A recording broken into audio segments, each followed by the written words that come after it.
ишин жүрүшүп турганда итиң дагы питиң дагы дос болот.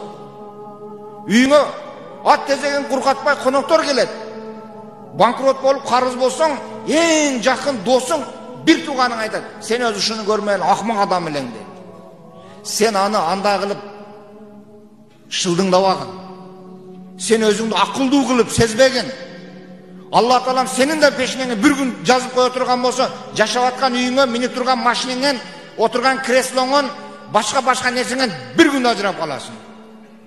Бир күн жетет Алла Таала үчүн.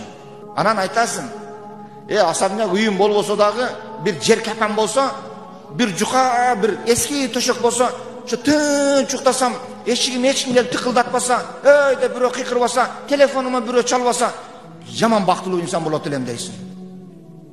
Мына бул тынчтык бардыгынан баалуу экендигин ошондо басым билесиң.